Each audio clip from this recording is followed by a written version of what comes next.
हूँ शाहीन। और शाहीन तुम कैसी हो? अल्लाह का शुक्र है भाभी जान तू ठीक है ना? हाँ अल्लाह का शुक्र है। भाभी जान आपके चेहरे पर तो खुशी नजर नहीं आ रही है। शाहीन चेहरे पर खुशी कैसे आएगी जब जिंदगी में सुकून ही नहीं है? क्या हुआ भाभी जान, क्या आपकी तबीयत नहीं ठीक है?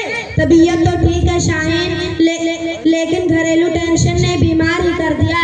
सोची थी कि शादी के बाद अपनी माँ को छोड़ दूंगी तो मुझे सास की शक्ल में माँ और ननद की शक्ल में बहन मिलेंगी, लेकिन मेरी सास के रवैये ने तो मुझे उलझन में ही डाल दिया।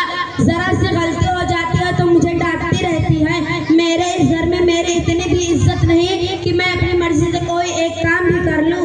और मेरी ननद जो है मेरे घर वालों से उल्टी सीधी बातें लगाती हैं, जिससे मेरे घर वाले नाराज हो जाते हैं। क्या करूं शाहीन, कुछ समझ में नहीं आ रहा।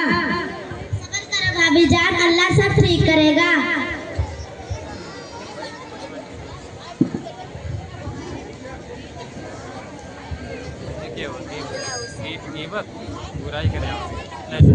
अस्सलामुअलैकुम वरहमतुल्लाहि वबरकातुह।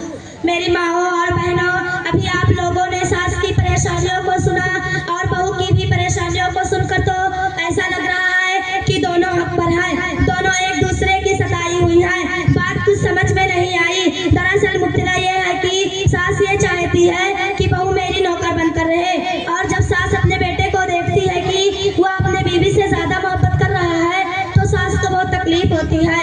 उसको डर रहता है कि कहीं मेरे बेटे को अपने कब्जा में ना कर ले, जिसकी वजह से सास अपने बहू की बुराई अपने बेटे से करने लगती है ताकि उस बढ़ती मोहब्बत को कम कर सके। सास और बहू की लड़ाई एक वजह ये भी है, सास ये समझती है जो कमाई कर रहा है वो सारी की सारी कमाई मुझे दे, और बहू ये समझती है कि शौहर की कमाई मैं लूं। बास औरतें अपनी बहुओं पर इतना जुल्म करती हैं कि उनको कैद करके रखती हैं।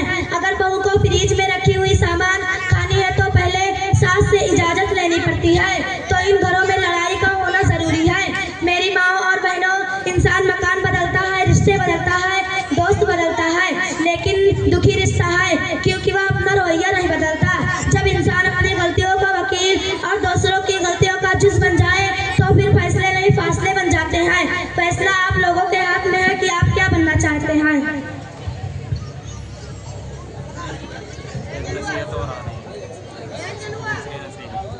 अस्सलामुअलैकुम वरहमतुल्लाहि वबरकातुह। मेरी माँ और बहनों, बारिश का खतरा सांप और सीपी दोनों के मुंह में गिरता है, मगर सांप से जहर बना देता है जबकि सीपी उस खतरा को कसर बना देती है। इसी तरह अल्लाह ने सबको जबान दी है, कोई जहर उलट कर पस्त रह जाता है, कोई मोती बिखर कर बुलंद हो जाता है। जबकि बहू को सोचना चाहिए कि वो अपने सास को दुश्मन न समझे, जबकि उन्होंने वो अपने सास को दुश्मन नहीं बल्कि अपनी माँ समझे। और बहू को सोचना चाहिए कि मेरे आने से पहले तन्हा बस्ता घर था, माँ थी, बेटी भाभी थी, सब आतिश मोहब्बत प्यार में रह रहे थे। मेरे आने से पहले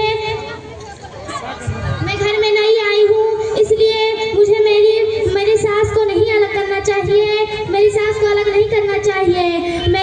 और बहू को सोचना चाहिए मेरे खादिम के लिए अल्लाह ने मेरी सास के नीचे जन्नत बनाई है। बहू को, और जब बहू मुझसे ये पूछेगी तो यकीनन माँ बेटी की मोहब्बत में कील नहीं टोकती, बल्कि बहू का ना अमल में सास मोहब्बत पैदा करेगी, सास मोहब्बत पैदा करेगी,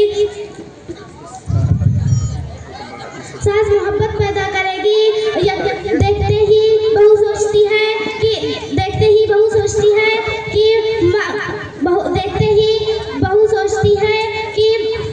सास मुझे अपनी बेटी की तरह पाली, लेकिन बहू अपनी सास को माँ की तरह नहीं मानती। इसलिए मैं बहू और सास को